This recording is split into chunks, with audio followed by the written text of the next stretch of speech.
It's almost big Salah, and in this tutorial I'll be showing you how to cut this simple yet elegant Salah worthy Bubu style.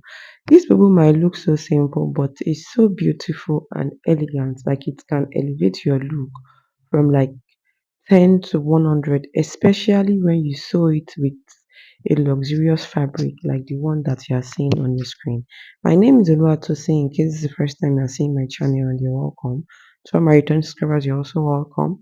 In case you're new here, please don't forget to subscribe and turn on the notification bell so that YouTube will notify you when next time I upload a new tutorial on this channel.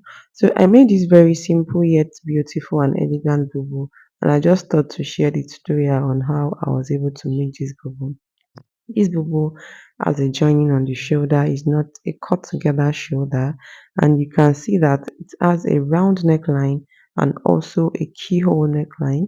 This bubu does not require any zip or hook at the back because the neckline is wide enough to pass through the head, and I made this bubu with just 2 yards of this beaded lace fabric. Now, here are the basic measurements that you'll be needing to measure on any adult when you want to sew a bubu like this, regardless of the kind of fabric that you are using, whether lace or Ankara or other fabrics. Here are the basic measurements you need to measure. Now, like I said earlier, I made this bubu with just 2 yards. In fact, I did not finish the whole of the 2 yards, like I didn't use the whole 2 yards. What I did was to check the highest measurement between this person's bust, waist and hip. In most cases, it's the person's hip, like I always say, but you will see few persons that it can be their bust. Another thing is I consider if this fabric has up and down, and as you can see from the fabric, there is upper part and there is the down part that you cannot rotate, place anyhow. So I figured out a hip. This person's hip was 46, and then I added 15 inches allowance to this 46. This allowance you are adding, it depends on how full you want the lower part of this dress to be. So mine, it was just 15 inches I added, and after folding into four, I just proceeded to cross checking to be sure that what I folded was right. You know, all these fabrics, they can be shaky when you are folding.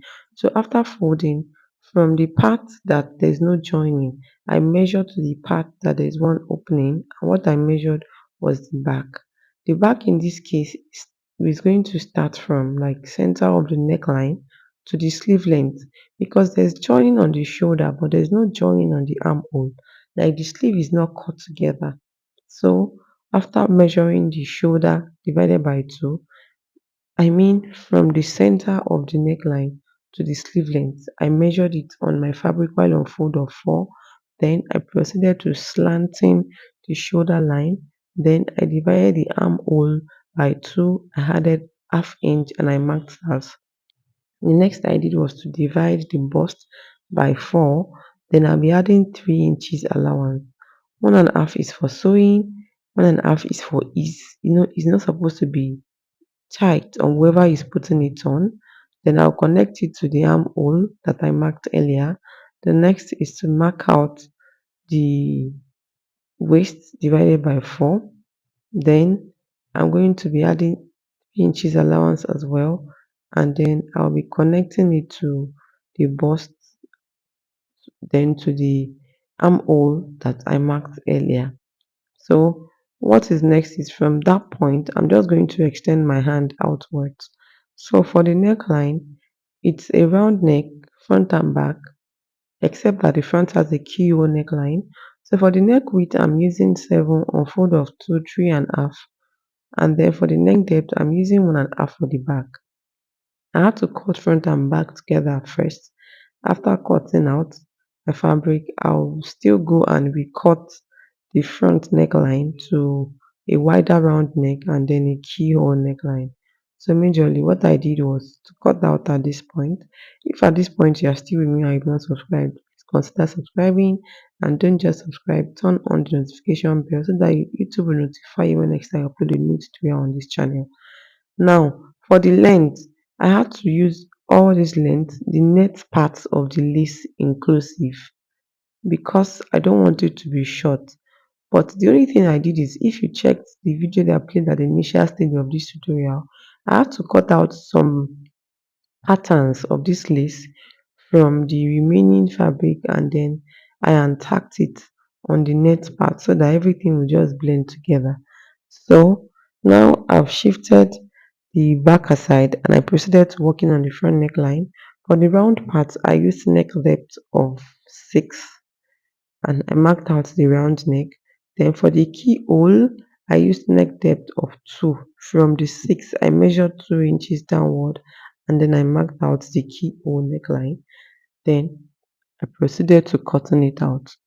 Now, what is next is to start sewing. To sew this, I did not use bias to turn the neckline. This is what it's looking like when you open it up after cutting the front neckline. You can see it's already looking beautiful. So I didn't use bias to join or fold the neckline. And for the lower part, if this net part is longer than your length, your desired length, you can trim it out. But I'll not be trimming mine out because it's part of my desired length. This bubble length is 61, and if I cut out that net part, it won't be as long as 61. So the first thing you do is to pipe the keyhole first. You're piping the keyhole first, just the keyhole. You won't pipe the round part together with it. You are piping just the keyhole first. Then you face the right side to right side for front and back and join the shoulder line on both sides. When you are done joining the shoulder line, you will now pipe the neckline together, starting from the shoulder to the back to the other shoulder and then to the front round neckline. Remember that you have already piped the keyhole separately. So you pipe the from the shoulder to the back neckline to the other shoulder, then to the front neckline together. Now, when you are done doing that, you proceed to shaping your bubu. You shape on both sides. What I did was just to shape the 1.5 inch allowance that I added. You can even shape with 1 inch. Just shape, and from the waistline, you just free your hand and use all the allowance so that it will be wide and free enough for the person to be able to walk properly without any slits at the back or at the side. Now, if you check the round sleeve part, you will see that one part is shorter than the other. The upper part is shorter than the lower part. So what I did was, after shaping, I placed my dress on a table, and then on that upper part of the round sleeve, I measured 3 inches upward and then I cropped it. Like I made that upper part, which is where the shoulder was joined together. I made it shorter than the lower part. The lower part is the armhole side now. I made it shorter with 3 inches and then I cut it out. Like I cropped it out on both sides. And I proceeded to still using net. I cut the net from what was remaining from the fabric.